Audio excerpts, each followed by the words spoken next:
जय जय श्री यमुना माँ, जय जय श्री यमुना।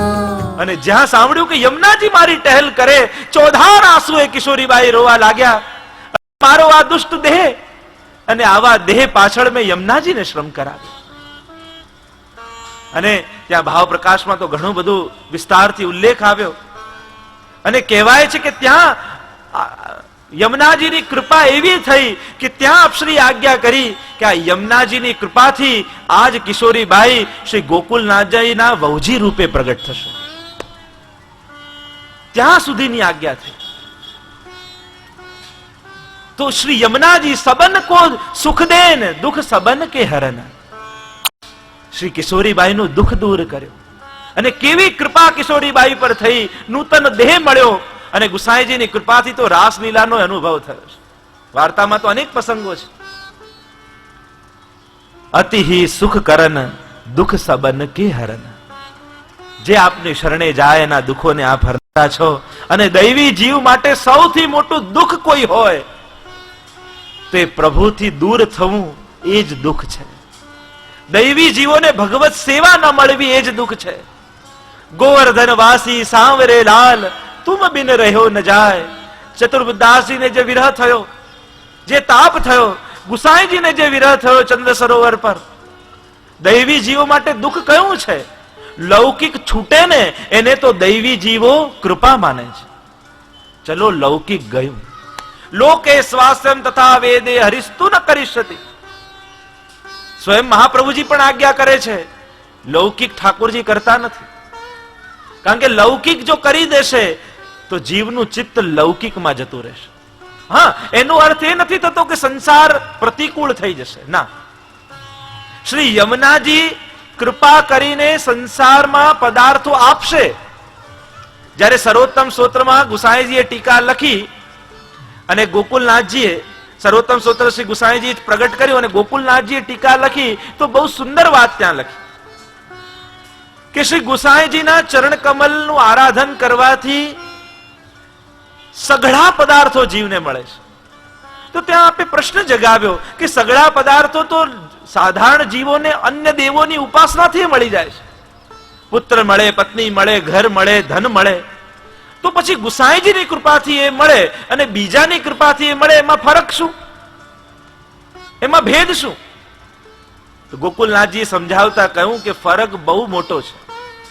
બીજા દ્વારા જે લૌકિક મળે એ લૌકિક વધારનારું મળે છે અને ગુસાઈજી અને યમુનાજીની કૃપાથી જે મળે છે એ અલૌકિક સાધનારું મળે છે. બીજાની કૃપાથી ધન આવ્યું તો એ ધનમાં જીવ ફસાઈ જશે અને એનાથી કેવલ લૌકિક ભોગ કરશે. પણ યમુનાજીની કૃપાથી ધન મળ્યું તો એનાથી અલૌકિક મનોરથ કરશે, એનાથી પ્રભુને લાલ લડાવશે. બીજાની કૃપાથી સંસાર મળ્યો તો એ બધા જ લૌકિકમાં ફસાવનારા મળશે. સ્ત્રી, પુત્ર, પરિવાર એ બધું બાંધનારા મળશે. પણ યમુનાજીની કૃપાથી સંસાર મળ્યો એ બધા અલૌકિકમાં સહાયક મળશે. એટલે લૌકિક નહીં મળે એનો અર્થ એ નથી થતો કે આ પરિવારને બધું છૂટી જશે.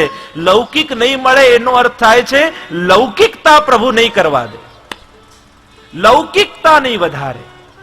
આ જે અલૌકિકમાં સહાયક છે એ તો યમુનાજી અને મહાપ્રભુજી જરૂર અનુકૂળ કરશે. એ તો સાધનારું મળશે. પદ્મનાભ દાસજીનો પરિવાર તુલસાને જોઈને સ્વયં ગુસાઈજી બોલ્યા છે કે પદ્મનાભ દાસજી નો પરિવાર તો આવો જ જોઈએ. પદ્મનાભ એ પરિવાર છે ને, તો ભગવદીઓનો પરિવાર પણ ભગવદી હોય, એ લૌકિક છે જ ને. તો અતિહિ સુખ કરન દુઃખ સબન કે હરન, યેહી લીનો પરન દે જકોલે. બે પાઠાંતર ભેદ મળે છે, જકોલે અને દેજુ કોલે. બે અર્થ થાય. જકોલે નો અર્થ થાય છે કે જકોલે છે અને દેજુ કોલે નો અર્થ થાય છે વચન આપે છે કે યમુનાજી આજ પ્રણ લીધો છે. યેહી લીનો પરન દેજુ કોલે, કે આજ કોલ આપ્યો છે ભક્તોને કે અતિહિ સુખ કરન કરી, સતત તારા જીવનમાં સુખ આપીશ, અલૌકિક નું સુખ આપીશ અને દુઃખને હરી લઈશ. દુઃખ છે ભગવત સેવામાં આવતા પ્રતિબંધો. ભગવદીઓ માટે દુઃખ શું છે? કે આ ભગવત સેવામાં, ભગવત નામમાં, ભગવત તીર્થમાં આ જે કંઈ પણ પ્રતિબંધ આવે છે એ જ ભગવદી માટે દુઃખ છે. અને એ પ્રતિબંધોનું નિવારણ શ્રી યમુનાજી કરાવે છે. એસી શ્રી યમને જાન તુમ કરો ગુણગાન. અને યમુનાજીને આવા જાણો. કેવા જાણો? કે જે અલૌકિકને સાધનારા છે અને અલૌકિકમાં આવતા પ્રતિબંધોને દૂર કરનારા છે, અતિ સુખ આપનારા છે, દુઃખ હરનારા છે. આવા યમુનાજીને જાણી એમના ગુણગાન કરો. રસિક પ્રીતમ પાય નગ અમોલે. અને હરિરાયજી એ રસિક પ્રીતમ એમની છાપ છે હરિરાયજીની. અને રસિક પ્રીતમ પાય, કેવા પ્રીતમને પામ્યા છે? યમુનાજીની કૃપાથી કેવા પ્રભુ મળ્યા છે? નગ અમોલે, અનમોલ નંગ જેવા, કે જેને કોઈ ખરીદી ન શકે, જેને કોઈ મેળવી ન શકે. કારણ અલૌકિક માર્ગમાં તો આપણે બધાએ રંક છીએ. અલૌકિકમાં તો આપણે બધાએ રંક છીએ, નિર્ધન છીએ, નિસ્સાધન છીએ. પુષ્ટિ માર્ગનું સાધન કયું? નિસ્સાધનતા એ જ સાધન છે. પુષ્ટિ માર્ગના જીવની આવડત કઈ? કે અમને કાંઈ નથી આવડતું, એ જ આવડત. પુષ્ટિ માર્ગનું જ્ઞાન કયું? અમે કાંઈ જાણતા નથી, એ જ પુષ્ટિ માર્ગીય જ્ઞાન. તો અહીંયા નિર્ધન થવું એ જ ધન છે. કુંભનદાસજી આદિ પાસે એમ તો કાંઈ નથી, પણ ભગવદ કૃપાનું ધન છે. તો એ ધન ધર્મ હિતે પાયો યહ ધન. તો ભક્તિ માર્ગમાં નિર્ધન છીએ. અને ઠાકોરજી કેવા છે? નગ અમોલે. યમુનાજી કેવા છે? અનમોલ નગ જેવા, કે જેની કિંમત કોઈ કરી શકતું નથી. અને અનમોલ કયા? કે ક્યારે એની કિંમત કરવા જશો પણ નહીં. યમુનાજીની કિંમત કરવી એટલે શું? જો યમુનાજીનું મેં આટલા પાઠ કર્યા ને તો અમારું મકાન નહોતું તો મકાન મળી ગયું. યમુનાજીને આટલા પાઠ કર્યા ને તો મારા દીકરાને સારી જોબ મળી ગઈ. યમુનાજીનું આટલું આરાધન કર્યું ને આના લગ્ન નતા થતા તો લગ્ન થઈ ગયા. આ બધી છે યમુનાજીની તુચ્છ કિંમત કરવી. પેલો પ્રસંગ નહીં આવતો કે એક ગોવાળ હતો અને વનમાં જતો હતો, ગાયો ચારતો હતો, ભેંસો ગાયોને, અને એને એક અણમોલ હીરો મળ્યો. અને હીરો મળ્યો એને થયું સાવ અભણ ગવાળ કે હું આટલો ચળકદાર પથ્થર મારી ભેંસના ગળામાં બાંધું તો કેવી સારી લાગે. અને દોરીમાં લઈ અને પોતાના ભેંસના ગળામાં બાંધી દીધો. સાંજ થઈ, ઘરે આવવાનો સમય થયો અને ગાયો ભેંસોને ચરાવતો ચરાવતો પોતાના ગામમાં આવ્યો. ગામમાં પસાર થતો હતો, વચમાં જોહરી બજાર આવ્યું, ઝવેરીનું બજાર આવ્યું. અને એક જોહરી બેઠા હતા, એની નજર ગઈ ભેંસના ગળામાં બાંધેલા હીરા ઉપર. અરે આટલો કિંમતી હીરો! અને આ મૂર્ખને કઈ જ્ઞાન નથી, ભાન નથી, ભેંસના ગળામાં બાંધ્યો છે. એને ખબર નથી કે આ વેચવા જાય તો એને ક્યારે ગાય ભેંસ ચરાવવા જવું ન પડે. એમ કરું આને થોડા રૂપિયા આપીશ ને તો આ હીરો મને આપી દેશે. અને આમ લાલચ લાગી. જોહરીએ પેલા ગોવાળને બોલાવ્યો, દુકાને આવ્યો એટલે ગોવાળને કહ્યું, જો પેલા ભેંસના ગળામાં જે પથ્થર બાંધ્યો છે તે એમ કર, તું જો મને આપે તો હું 100 રૂપિયા તને આપું. અને ગોવાળ તો ખુશ થઈ ગયો. એક પથ્થરના બદલામાં 100 રૂપિયા, મારો આખા મહિનાનો ખર્ચ નીકળી જશે. અને રાજી થઈ ગયો. અને એ અણમોલ હીરો જે કરોડોની કિંમતનો હતો અને જોહરીને 100 રૂપિયામાં આપી દીધો. ગોવાળ તો ત્યાંથી આગળ ગયો અને જોહરી રાજી થઈ ગયો કે આ જેની કિંમત ના આંકી શકે એવે 100 રૂપિયામાં લઈ લીધો. રાજી થતો થતો જ્યાં તિજોરીમાં મૂકવા ગયો એટલો એમાં જ હીરો હાથમાંથી છટક્યો અને તૂટીને ભૂક્કા થઈ ગયો. એમાંથી અવાજ નીકળ્યો કે પેલો તો મૂર્ખ ગોવાળ હતો, એ તો મારી કિંમત નહોતો જાણતો, પણ તું તો જોહરી હતો, તે મારી કિંમત 100 જ રૂપિયા આંકી, તો જા તારી પાસે નહીં રહું. એમ બીજો કોઈ સાધારણ જીવ યમુનાજી કે ઠાકોરજીની કિંમત આંકે તુચ્છ રીતે તો સમજી શકાય, પણ આપણે તો વૈષ્ણવ છીએ, આપણે તો વલ્લભી છીએ. અને આપણે વલ્લભી થઈ અને યમુનાજીની આવી તુચ્છ કિંમત આંકીએ તો યમુનાજી રૂપ હીરો પણ આપણી પાસેથી જતો રહેશે. નગ અમોલે, આ તો અણમોલ હીરો છે જેની કિંમત આંકી ન શકાય.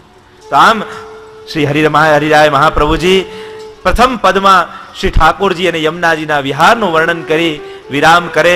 આવો દ્વિતીય પદનું અવગાહન કરીએ અને પછી એનું રસ દર્શન કરીશું. બધા જ સાથે ગાઓ. યમુનાજીના ગુણગાન જે ગાય એનું સાંભળવા તો સ્વયં ઠાકોરજી આવે છે.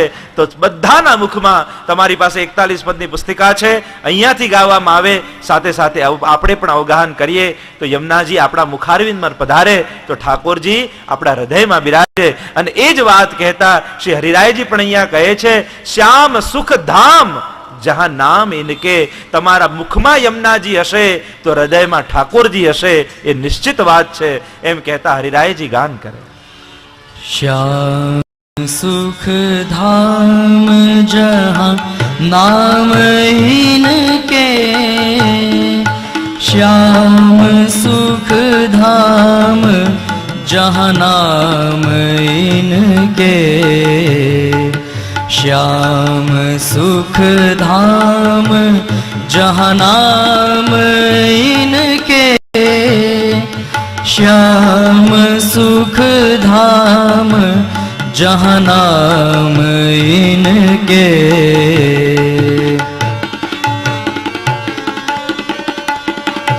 निस दीना प्राणपति आए ही में बसे, जोई गावे सुजस भाग्य तिनके, श्याम सुख धाम जहाँ नाम इनके. ये ही जग में सार कहत बारंबार, सबन के आधार धन निर्धन के. लेत श्री यमुने नाम, देत अभय पद दान, रसिक प्रीतम प्रिया बस जूइन के. श्याम सुख धाम जहाँ नाम इनके, श्याम सुख धाम जहाँ नाम इनके, श्याम सुख धाम जहाँ नाम इनके. ઠાકોરજી ક્યાં મળે? નારદજીએ તો કહ્યું, નારદજીની આગળ પ્રભુએ કહ્યું, નાહમ વસામી વૈકુંઠે યોગી નામ હૃદયેન ચ, મદભક્તા યત્ર ગાયંતી તત્ર તિષ્ઠામિ નારદ. હું ક્યાં હોઉં છું? જ્યાં મારા ગુણગાન થતા હોય, મારા અને મારાના ગુણગાન થતા હોય. શ્રી યમુનાજીના ગુણગાન જ્યાં થતા હોય ત્યાં ઠાકોરજી નિશ્ચિત હોય છે. દયારામભાઈએ પણ જેમ કહ્યું, નિશ્ચયના મહેલમાં વસે મારો વાલમો. તો આ નિશ્ચયનો મહેલ એટલે યમુનાજીની કુંજ. એ ઘર જ્યાં યમુનાજીના ગુણગાન થતા હોય, એ ઘટ જ્યાં યમુનાજી બિરાજતા હોય, એ વાણી જ્યાં યમુનાજીનું નામ હોય, ત્યાં નિશ્ચિત ઠાકોરજી હોય છે. અને એ જ વાત હરિરાયજી કરતા કહ્યું, શ્યામ સુખધામ જહાં નામ ઇનકે. શ્યામ કેવા સુખધામ, સુખના ધામ રૂપ શ્રી ઠાકોરજી જ્યાં શ્રી યમુનાજીનું નામ હોય ત્યાં નિશ્ચિત બિરાજે છે. નિષદીના પ્રાણપતિ આય હિયમે બસે. જે પ્રાણોના પતિ છે એવા પ્રભુ, એવા પ્રાણેશ પોતાનું નિજધામ છોડી જે વૈષ્ણવ ગુણગાન કરતું હોય એના હૃદયમાં આવીને વાસ કરી લે. સકલ ભુવન મધ્યે નિર્ધનાસ્તેપી ધન્યા. ભાગવત મહાત્મ્યમાં પણ કહ્યું, એ નિર્ધનો ધનવાન છે કે જેને કારણે ઠાકોરજી પોતાનું ધામ, પોતાના ગોલોક ધામના બધા જ સુખો છોડી અને યમુનાજીની પ્રેમની ડોરથી બંધાઈ અને ભક્તોના હૃદયમાં આવીને વાસ કરી જાય છે. ઠાકોરજી આપણી પાછળ કેટલું કેટલું છોડે છે. તમે ક્યારે વિચાર કર્યું? આપણે તો ઠાકોરજીને વારે ઘડીએ ગણાવતા હોઈએ, પ્રભુ મેં આપના માટે આ છોડી દીધું, પ્રભુ મેં આપના માટે આ છોડી દીધું, પ્રભુ આપના પાછળ મેં અન્નપ્રસાદી છોડ્યું, પ્રભુ આપના માટે મેં આનો ત્યાગ કર્યો. આપણે પ્રભુને તુચ્છ વસ્તુઓ ગણાવીએ છીએ, પણ ઠાકોરજી આપણા પાછળ પોતાનું નિજધામ છોડીને આપણા ઘરે આવીને બિરાજ્યા છે. આપણે આધીન થઈને બિરાજ્યા, આટલું બધું આધીન થઈને બિરાજ્યા, હવે આપણે વિચારવાનું કે આપણે પ્રભુને કેટલા આધીન થઈએ છીએ. પ્રભુ તો આપણને આધીન થઈને પધારે છે. આપણે જગાડીએ ત્યારે જાગે, આપણે આરોગાવીએ આરોગે, આપણે જે ધરાવીએ ધારણ કરી લે. નહીં તો એમને કૌસ્તુભ મણિ ધારણ કરનારને શું શૃંગાર ધરવાના? એ ગરુડનું સિંહાસન પર બિરાજનારને આપણે કયું સિંહાસન આપવાના? એ નિત 56 ભોગ આરોગનારને આપણે શું મિશ્રી આરોગાવાના? પણ શ્રી યમુનાજી અને મહાપ્રભુજીની કાનીથી ઠાકોરજી આપણને આધીન થઈને રહ્યા. હવે આપણે વિચારવાનું, આપણે કેટલા ઠાકોરજીને આધીન થઈએ છીએ? આપણે ક્યારે એમને આધીન થઈને રહેતા નથી, પણ એ સદા આપણને આધીન થઈને રહે છે. નિષદિના પ્રાણપતિ આય હિયમે બસે, અને અહર્નિશ ઠાકોરજી વાસ કરે છે. અંદર ઠાકોરજી બિરાજે છે એ આપણે ભૂલી જઈએ છીએ, પણ ઠાકોરજી આપણા હૃદયમાં છે એ પ્રભુ નથી ભૂલતા કે હું ભક્તના હૃદયમાં છું. આપણે તો ઘણી વાર ભૂલી જઈએ છીએ. આપણને તો સેવા કરવા બેસીએ ત્યારે ઠાકોરજી છે, યા આપણને પ્રભુનું કામ છે ત્યારે પ્રભુ બધે છે. પણ જ્યારે આપણને લૌકિક કરવું છે અને પ્રભુનું કાર્ય નથી તો પ્રભુ નથી. દુકાન ખોલતા હોય ત્યારે શું કરે લોકો? એ ઠાકોરજીનું ચિત્ર ત્યાં પધરાવ્યું હોય ને હાથ જોડે ને કોઈ દીવો કરે ને અગરબત્તી કરે, પ્રભુ કૃપા કરજો ના કરજો. પણ જ્યાં ધંધો ચાલુ થાય અને એ ચિત્રની આગળ પેલાને છેતરતા હોય ત્યારે ઠાકોરજી નથી. એટલે આપણને જ્યારે કામ છે ત્યારે ઠાકોરજી છે, ને આપણને જ્યારે એમનું નથી કામ ત્યારે પ્રભુ નથી. પણ યમુનાજીનું જે નામ લે છે તો નિષદિના પ્રાણપતિ આય હિયમે બસે.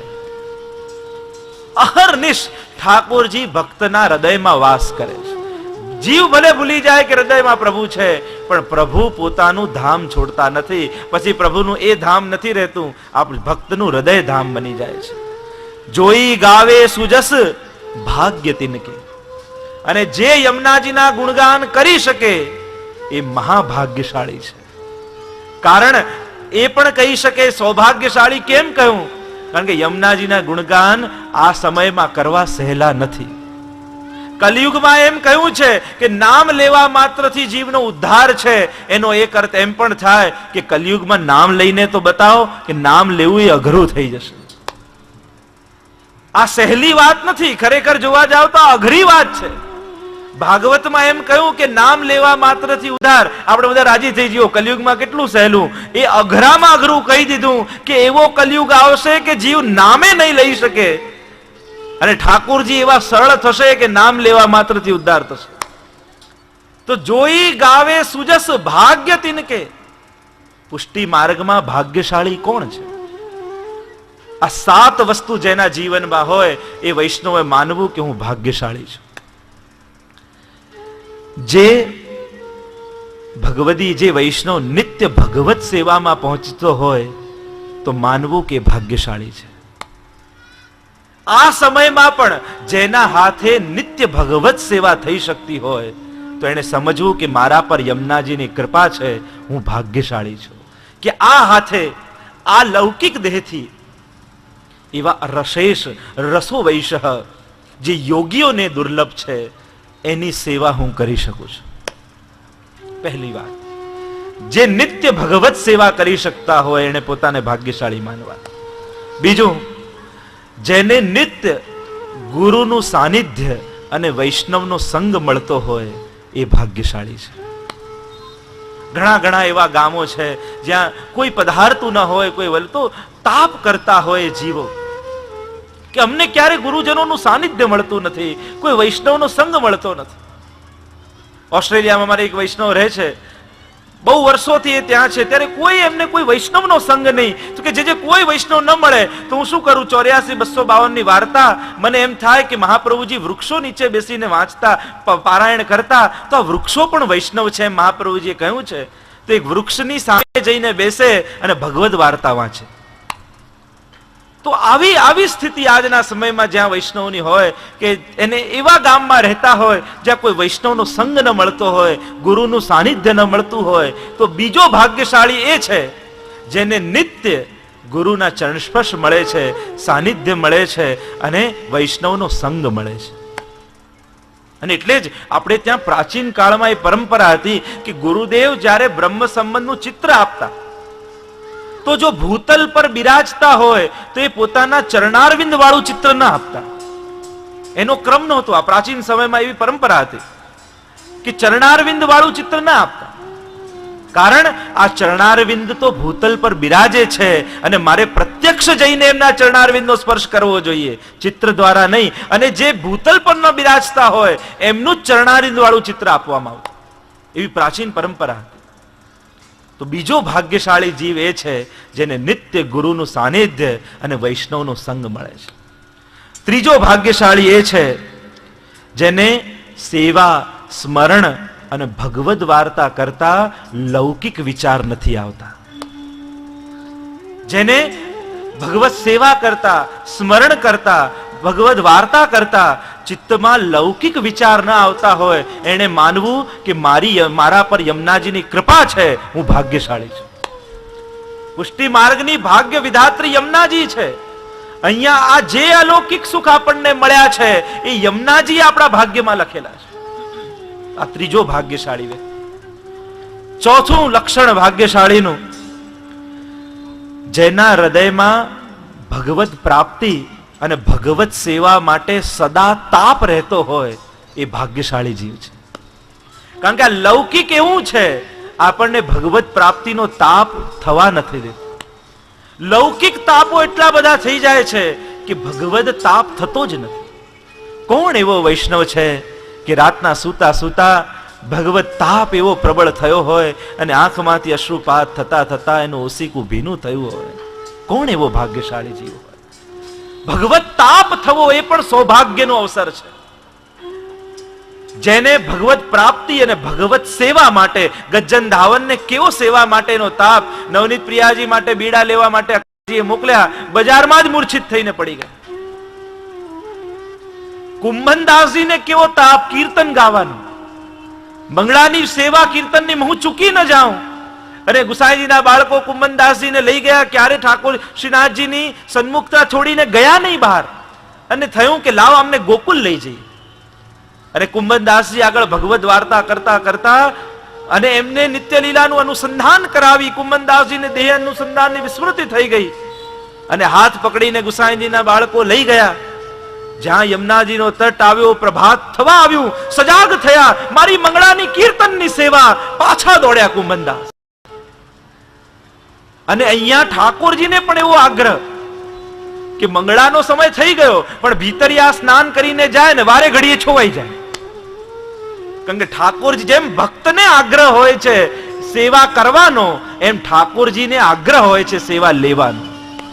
કે આ સેવા તો આની પાસે જ લેવી છે. અને આમ ઠાકોરજી પણ આગ્રહ રાખે. તો ચોથું લક્ષણ ભાગ્યશાળીનું કે જેના હૃદયમાં ભગવત તાપ રહેતો. પાંચમું લક્ષણ ભાગ્યશાળીનું, જેના ઘરના બધા જ સદસ્યો અલૌકિકમાં સહાયક હોય તો માનવું કે યમુનાજીની કૃપા છે.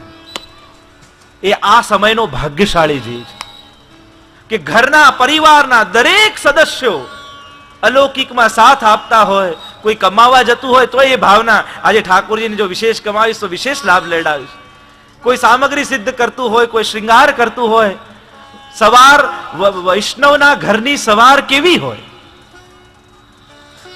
એક સાધારણ જીવના ઘરની સવાર અને એક વૈષ્ણવના ઘરનું પ્રભાત, બંનેમાં ફરક છે.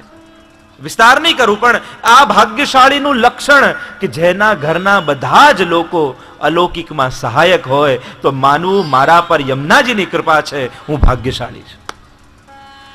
છઠ્ઠું લક્ષણ, જેના હૃદયમાં વલ્લભ માટે શ્રીજી કરતા પણ વિશેષ ભાવ હોય તો માનવું કે હું ભાગ્યશાળી છું. મારા પર યમુનાજીની કૃપા છે એનું લક્ષણ ઠાકોરજી કરતા પણ શ્રી વલ્લભમાં વિશેષ ભાવ છે. આપણે ચંપારણ જઈએ ને મહાપ્રભુજીમાં શ્રીનાથજીના દર્શન થાય એ તો સાધારણ, પણ નાથ દ્વારા જાઓ અને શ્રીનાથજીના મુખારવિંદમાં એ વલ્લભના દર્શન થાય તો માનજો કે આજે પુષ્ટિ માર્ગ મને ફલિત થઈ ગયો. યમુનાજીની કૃપા મારા પર ઉતરી ગઈ, હું ભાગ્યશાળી છું. આ બધા ભાગ્યશાળીના લક્ષણ છે. દુર્ભાગીને આ સુખ ન મળે. સાતમું લક્ષણ, જેને મુખમાં સદા યમુનાજીનું નામ રહેતું હોય એ ભાગ્યશાળી છે. જેના મુખમાં અહર્નિશ યમુનાજીના ગુણગાન રહેતા હોય તો એને માનવું કે મારા પર યમુનાજીની કૃપા છે. સોઈ જોઈ ગાવે સુજસ ભાગ્ય તિનકે. જે ભાગ્યશાળી હોય એ જ યમુનાજીના ગુણગાન કરી શકે. તો યમુનાજી આપણે બધાય ભાગ્યશાળી છીએ કે 7 દિવસ સુધી અહીંયા બેસી અને યમુનાજીના ગુણગાન ગાઈએ છે અને સાંભળીએ છે. આ આપણે બધા ભાગ્યશાળી છીએ, કારણ કે સૌભાગ્ય વગર આ સુખ મળતું નથી. કેવલ વ્યવસ્થાઓ કરવાથી મળતું નથી, કેવલ ખર્ચવાથી મળતું નથી. આ લખાયેલું હોવું જોઈએ, અને જેના ભાગ્યમાં લખાયેલું હોય એને જે સુખ મળે. અને એટલે જ હરિરાયજી કહે જોઈ ગાવે સુજસ ભાગ્ય તિનકે. એમ કહેતા આગળ ગાન કરતા હરિરાયજી બે ટૂંકમાં યમુનાજીના ગાન કરે. यही जग में सार कहत वारंवार सबन के आधार धन निर्धन के. यही जग में सार कहत वारंवार सबन के आधार धन निर्धनन के.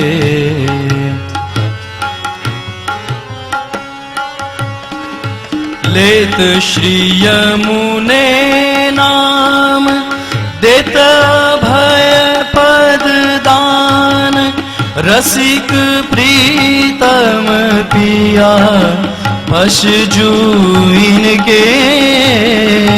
श्याम सुख धाम जहाँ नाम इनके. श्याम सुख धाम जहाँ नाम इनके. श्याम सुख धाम जहाँ नाम इनके.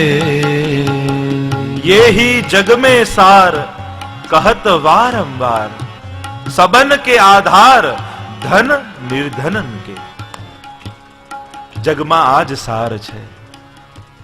બધાય સાધનો કર્યા પછી, બધી આરાધનાઓ કર્યા પછી સાર રૂપ કોઈ હોય તો શ્રી યમુનાજી છે. કહત વારંવાર. હરિરાયજી કહે છે કે હું વારંવાર કહું છું. એક વારમાં સમજ ના આવે તો પુનઃ પુનઃ એની સ્મૃતિ કરાવું કે યહી જગ में सार कहत बारंबार सबन के आधार. આ બધાના આધાર છે.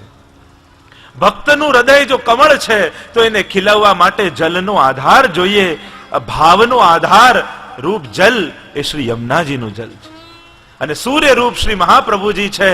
એ સૂર્ય રૂપ શ્રી વલ્લભ જ્યારે ખીલે તો હૃદય કમળ ખીલે યમુનાજીનો આધાર લઈને. સબન કે આધાર. કારણ આધાર કેમ કયા? ભક્તિ માર્ગમાં ભાવ જ આધાર છે. અને ભક્તિ માર્ગ શું છે? આ પુષ્ટિ માર્ગ શું છે? ગોકુલેશ પ્રભુએ બહુ સુંદર વાત કરી અને કહ્યું વૈષ્ણવને કે જગત में भक्ति मार्ग तो बहुत है पर पुष्टि मार्ग तो केवल रस है. પુષ્ટિ માર્ગ તો રસનું નામ છે. આ કોઈ માર્ગ કે સંપ્રદાય ને ધર્મ આ બધી પાછળની વાત છે. પુષ્ટિ માર્ગ તો કેવલ રસ હૈ. આ કેવલ રસ. પીબત ભાગવતમ રસમાલયમ. એને ભાગવતી ભક્તિ કહો, નિર્ગુણી ભક્તિ કહો, પુષ્ટિ ભક્તિ કહો, બધું સમાનાર્થી શબ્દો છે. પુષ્ટિ માર્ગ તો કેવલ રસ है. और वो रस कौन सो है? ये रस रूप श्री यमुना जी છે. રસરૂપ શ્રી વલ્લભ છે અને રસરૂપ શ્રી પ્રભુ છે. પ્રભુ કયા? વેદે કહ્યું રસો વૈશ. રસરૂપ શ્રી વલ્લભ. રોમ રોમ રસ છલકે શ્રી વલ્લભ રોમ રોમ રસ છલકે. શ્રી વલ્લભ પણ રસરૂપ અને શ્રી યમુનાજી તો રસરૂપ છે જ. સબન કે આધાર. ભક્તિમાં ભાવ જ આધાર છે. બધા સાધનો વધતા જાય. આપણને બધાને સાધન વધારવાની ચિંતા હોય છે, ભાવ વધારવા માટે નથી વિચારતા. હું આ વધારું, અપરસ વધારું, પેલો ક્રમ વધારું, આ કરું. ક્રમ વધારવાની ચિંતા છે, પણ ભાવ કેમ વધે? ક્યારે ગુરુના સાનિધ્યમાં બેસીને આ પ્રશ્ન કર્યો?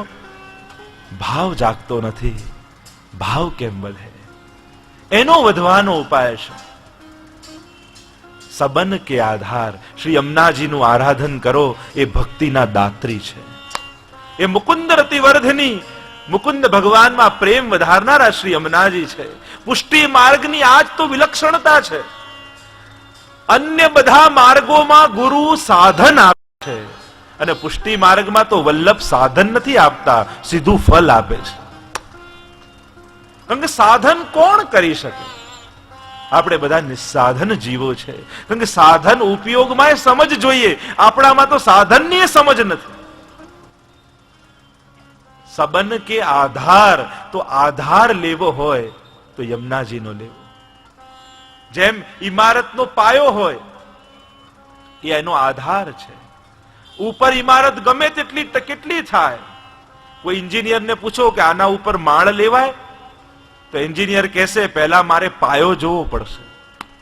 કેટલો પાયો ખોદ્યો છે એના પર આધાર રાખે છે કે ઉપર ઇમારત કેટલી ઊંચી થઈ શકે.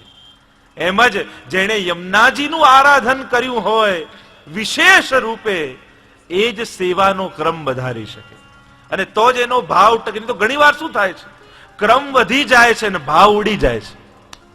ઘણી વાર લોકો કે શરૂઆતમાં જે આનંદ આવતો હતો ત્યારે તો કંઈ નતા કરતા, મિશ્રિત ધરતા હતા, ત્યારે એવો આનંદ આવતો હતો, અને હવે બધુંય કરીએ છે, સકડી ધરીએ છે, બધું ધરીને લઈએ છે, પણ હવે આનંદ નથી આવતો. ત્યારે કહેવાની ઈચ્છા એ જ થાય કે તે ઉપર તો ઘણા માળ ચડી લીધા, પણ પાયો ઓછો ખોદ્યો હતો. પછી તો ઇમારત પડી જ જાય ને. જેટલી ઇમારત ઊંચી કરવી હોય એટલો પાયો પણ ઊંડો જોઈએ. तो सबन के आधार और धन निर्धनन के. यमुनाजी ने धनवान नु धन न कहूं, निर्धन नु धन कहूं. कारण के धनवान ने धन ની કિંમત હોતી નથી. ધન નિર્ધનન કે. ધનવાન ને તો એમ થાય કે ચલો આટલું ખર્ચાયું તો વધારાનું ગયું, ઘણા છે. અને નિર્ધન તો એક એક રૂપિયાનો હિસાબ રાખે. અને એટલે જ યમુનાજીને કહ્યું ધનવાન નું ધન નહીં, નિર્ધનન કો ધન હૈ. આપણે બધા જ નિર્ધન છીએ, ભાવનું ધન હજી આપણી અંદર નથી. તો યમુનાજી તો આપણા જેવાનું ધન છે કે એક એક નામની કિંમત છે આપણને. યમુનાજીના એક એક નામની કિંમત સમજીને લઈએ છીએ આપણે. આપણા માટે તો એક નામ અનમોલ છે, નગ અમોલે. એ અનમોલ રત્ન જેવું એક એક નામ છે. એ નામને જીવ ખોતો નથી. આજે 10 મિનિટ ભગવદ નામ લેવા વગરની ગઈ તો ભગવદીને ચિંતા થઈ જાય, ઓહો મેં આટલું બધું ગવાવી દીધું, આટલું બધું નુકસાન થઈ ગયું. કોઈ સાધારણ જીવ હોય, નિર્ધન હોય, અને એના પગારમાં એક દિવસનો પગાર કપાય તો એને ચિંતા થઈ જાય, ઓહો મારો એક દિવસનો પગાર ગયો, કારણ કે નિર્ધન છે. એમ જ ભક્તને થોડી ક્ષણો પણ ભગવદ નામ લીધા વગરની જાય તો એને એમ થઈ જાય, ઓહો મેં તો આટલું બધું નુકસાન કરી દીધું. ધન નિર્ધનન કે. શ્રી યમુનાજી તો નિર્ધનનું ધન કહ્યું, ધનવાનનું નહીં. ધનવાનને તેમ થાય કે ભલે ગયું, પણ આપણા જેવા નિર્ધનોને, ભગવદીઓને, વૈષ્ણવને એમ થાય મારી આટલી ઘડી નકામી ગઈ. એક એક ક્ષણ અનમોલ છે. સુવાની વાર્તા ને એમાં તો આવે છે કે અહર્નિશ ભગવદ નામ, જેમ શ્રી મહાપ્રભુજી આજ્ઞા કરી, તસ્માત સર્વાત્મના નિત્યમ શ્રી કૃષ્ણ શરણમ મમ વદદ્ભિરેવ સતતમ. સતત જાપ, અહર્નિશ જાપ. અને અહર્નિશ જાપ થાય કારણ કે જીવને ભગવદ નામ લેવાનો લોભ છે. તુલસીદાસજી પણ બહુ સુંદર વાત, કામી નારી પિયારી જીમી, લોભી પ્રિય જીમી દામ. રામ મને કેવા પ્રિય લાગે, જેમ લોભીને પૈસામાં જેમ આકર્ષણ હોય, મને ભગવાનમાં આવું આકર્ષણ થાય. લોભી પ્રિય જીમી દામ. બહુ જ કોઈ લોભી હોય એને એક એક પૈસામાં કેટલું બધું એનું મહત્વ હોય છે, એના માટે કેટલું બધું આકર્ષણ હોય છે કે એક પણ વધારાનું વેડફાઈ ન જાય. બસ આવું ભગવાન માટે મને થાય કે બે ક્ષણ પણ જો એમને એમ ગઈ તો મને ખેદ થવું જોઈએ કે આજે મારી આટલી ક્ષણો બગડી. ત્યારે આ રોજ વૈષ્ણવે તો હિસાબ કરવો જોઈએ રાતના સૂતા કે મારી કેટલી ક્ષણો મેં વેડફી નાખી. જન્મ સબ બાતન બીત ગયો. સુરદાસજી એટલે જ કહ્યું ને, જન્મ સબ બાતન બીત ગયો. વાતોમાં જ જીવન જાય. આમ કરવું છે ને આ કરીશું, ફલાણું કરવું છે. ઈચ્છાઓ કરતા કરતા જ વાતો જતી રહે છે, જીવન જતું રહે છે, જીવ કરી નથી શકતો. આજ કામ, કાલ કામ, પરસો કામ કરનો, પાછે કામ હી મેં મરનો. પેલા વણિકની વાર્તા આવે છે, ક્યારે શ્રીનાથજીના દર્શન કર્યા નહીં, પણ બધા આગળ એવી વાતો કરે. અને ત્યારે સુરદાસજીએ પદ લખીને કહ્યું, કામ તો જીવન છે જ, ચાલતું જ રહે છે, પણ ભગવદ ભાવ હૃદયમાંથી ન જવું જોઈએ. અને એટલે ધન નિર્ધનન કે લેત શ્રી યમને નામ, દેત અભય પદદાન. યમુનાજીનું નામ લઈએ તો આપણને શું મળે? હરિરાયજીએ કહ્યું કે અભયત્વ મળે. બહુ મોટી વાત. શબ્દ નાનો છે, પણ મોટા મોટા મહાપુરુષો પણ ભયભીત છે. અભય જીવનમાં આવવું, અભયમ સત્વ સંશુદ્ધિ. ગીતામાં પણ અર્જુનને શું કરવા માંગે છે પ્રભુ? નિર્ભય બનાવવા માંગે. કારણ કે જેટલો મોહ વધારે એટલો ભય વધારે. આ ભયની જનની કોણ છે? મોહ. મોહમાંથી ભય પેદા થાય છે. જોજો, જ્યાં જ્યાં મોહ હશે એ જવાનો ભય પણ હશે. મોહ જ ભય પેદા કરે છે.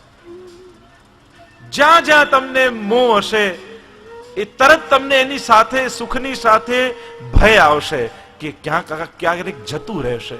તમે જાણો છો કે આ જવાનું છે એક દિવસ અને જશે. તો શ્રી યમુનાજી શું કરે છે? યમુનાજીનું નામ લો, તમને અભય બનાવે. નિર્ભય કીધા સિર પર ધરી નિજ પાણ. વલ્લભાખ્યાનમાં પણ ગોપાલદાસજીએ કહ્યું ગુસાઈજીને, સન્મુખ કીધા હુતા ભ્રષ્ટ અજાણ, નિર્ભય કીધા સિર પર ધરી નિજ પાણ. જેના પર ગુસાઈજીનો હસ્તકમલ માથે પડી જાય એ નિર્ભીક થઈ જાય. જેને શ્રી વલ્લભમાં શ્રદ્ધા હોય, જેને વલ્લભનું શરણ લીધું હોય, એને કેવો ભય? વૈષ્ણવ નિર્ભીક હોય. કુંભનદાસજીને અકબરે બોલાવ્યા તો એના દરબારમાં એની સામે એને કહી દીધું કે ભક્તન કો કહાસી કરી કામ, આવત જાત પનૈયા તૂટી બિસર ગયો હરિનામ. અને એ સમયના અકબર બાદશાહને કહ્યું, જાકો મુખ દેખે દુઃખ ઉપજત, તાકો કરનો पर्यो પ્રણામ. એ સમયે રાજાશાહી. આજે કોઈ સાધારણ મિનિસ્ટર આગળ આપણે બોલી નથી શકતા, અને કુંભનદાસજી ત્યાં રાજાશાહીમાં અકબર જેવા બાદશાહની આગળ એની મુખમાં કહી દે કે તને જોવાથી તો મારા મનમાં દુઃખ થયું, ભગવાનનું નામ ભૂલાઈ ગયું. અને મોઢે કહ્યું, જયારે અકબરે કહ્યું કંઈક માંગો, તો કહ્યું કે આજ પછી મને ક્યારે મળતો નહીં ને મને ક્યારે બોલાવતો નહીં. દેત અભય પદદાન. કારણ કે સ્વાર્થ નથી એટલે ભય નથી, મોહ નથી એટલે ભય નથી. સ્વાર્થ માણસને બધે એડજસ્ટ કરતા શીખવાડી દે છે. પ્રેક્ટિકલ બનાવતા કોણ શીખવાડે છે આપણને? સ્વાર્થ. સ્વાર્થના છે સંબંધ બધા, અહીં કોણ ભલાને પૂછે છે? આ તો સંજોગ ઝુકાવે છે, નહીં તો કોણ ખુદાને પૂછે છે? આ તો સંજોગ છે એટલે ઝૂકવું પડે છે, નહીં તો ભગવાન આગળ નમવા જીવ તૈયાર નથી. શુદ્ધતા.